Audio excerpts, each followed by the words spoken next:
Selamat pagi, Bu Elsa dan teman-teman semuanya. Pada kesempatan hari ini, kelompok kami akan mempresentasikan sebuah contoh kasus auditing computer-based information system.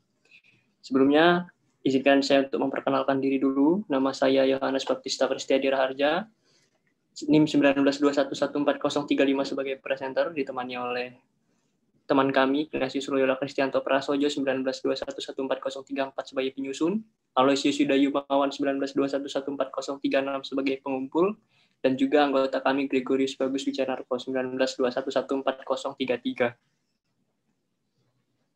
Langsung saja kita masuk ke contoh kasusnya. Contoh kasus ini merupakan contoh kasus Little Paper Product, sedang memodifikasi sistem penggajian departemen penjualannya untuk mengubah cara mereka dalam menghitung komisi penjualan. Pada sistem yang lama, komisi adalah persentase tetap atas sejumlah dasar penjualan. Sistem baru jauh lebih rumit, dengan tingkat komisi berbeda-beda, berdasarkan produk yang dijual dan jumlah volume dolar atas penjualan. Jason Scott ditugaskan untuk menggunakan perangkat Luna Audit agar membuat sebuah program pengujian simulasi paralel untuk menghitung komisi penjualan dan membandingkannya dengan yang dihasilkan oleh sistem baru.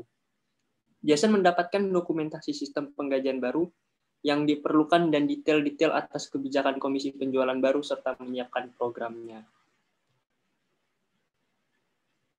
Jason menggunakan data transaksi penjualan dari periode penggajian terakhir untuk menjalankan programnya. Mengejutkan, hitungannya $5.000 lebih sedikit dibandingkan yang dihasilkan oleh program baru milik SPP. Terdapat selisih individu sekitar separuh dari salesman perusahaan. Jason memeriksa sekali lagi kode programnya, namun tidak dapat menemukan kesalahan apapun. Ia memilih seorang salesman dengan sebuah kesenjangan dan menghitung komisi secara manual. Hasilnya sesuai dengan program miliknya. Ia memeriksa kebijakan komisi baru dengan manajer penjualan, baris demi baris, dan menyimpulkan bahwa ia memahami kebijakan baru secara penuh. Jason sekarang yakin bahwa programnya benar dan kesalahan terdapat pada program baru SPP. Ia sekarang bertanya pada dirinya sendiri dengan pertanyaan-pertanyaan berikut. Bagaimana bisa sebuah kesalahan pemrograman atas signifikasi ini diabaikan oleh para pemrograman berpengalaman yang secara keseluruhan memeriksa dan menguji sistem baru tersebut? Lalu, apakah ini sebuah kesalahan yang tidak disengaja, ataukah ini sebuah penipuan? Atau apa yang dapat dilakukan untuk menemukan kesalahan dalam program? Berikut ini penyelesaian kasusnya. Jason tengah mencoba menentukan bagaimana program simulasi paralelnya menghasilkan angka-angka yang lebih tinggi dibandingkan angka yang dihasilkan oleh program milik SPP. Meyakini bahwa ketidaksesuaian membuktikan adanya kesalahan sistematik. Ia perlu untuk memeriksa sebuah salinan dari program SPP. Program tersebut sangat panjang, maka Jason menggunakan rutinitas pemindaian atau scanning rutin untuk mencari kode pada kejadian atas 40.000. Karena itu adalah titik ketika tingkat komisi berubah berdasarkan kebijakan baru.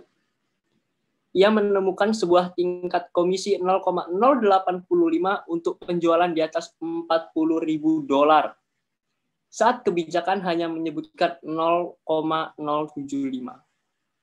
Beberapa perhitungan cepat menegaskan bahwa kesalahan ini disebabkan selisih antara dua program. Manajer audit Jason bertemu dengan tim pengembangan yang merasa malu, kemudian mengakui dan memperbaiki kesalahan dalam pemberian kode itu. Manajer audit tersebut memanggil Jason untuk memberinya selamat. Ia memberitahu Jason bahwa kesalahan pemrograman yang tidak dideteksi tersebut mungkin membebankan lebih dari $100.000 per tahun dalam kelebihan komisi penjualan. Jason lega atas pujian tersebut dan mengambil peluang untuk menunjukkan kelemahan dalam praktik-praktik pemrograman oleh tim pengembang.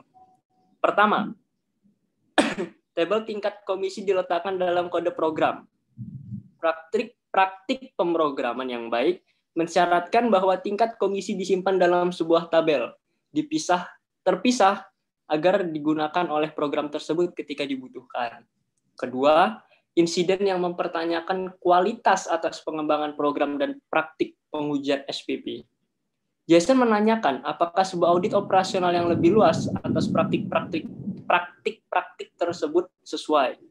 Manajer audit setuju bahwa masalah tersebut layak diperiksa dan berjanji untuk mengangkat permasalahan tersebut pada pertemuan berikutnya dengan Direktur Pengauditan Internal Northwest. Begitu teman-teman presentasi dari kelompok kami. Jika ada kesalahan kata ataupun pengucapan kami mohon maaf. Dan berikut adalah daftar pustaka yang kami rangkum untuk membuat presentasi ini, yaitu kami mengambil dari buku Accounting Information System, Romney, Marshall, and Steinbach. Terima kasih atas perhatiannya. Sampai berjumpa di lain kesempatan. Bye.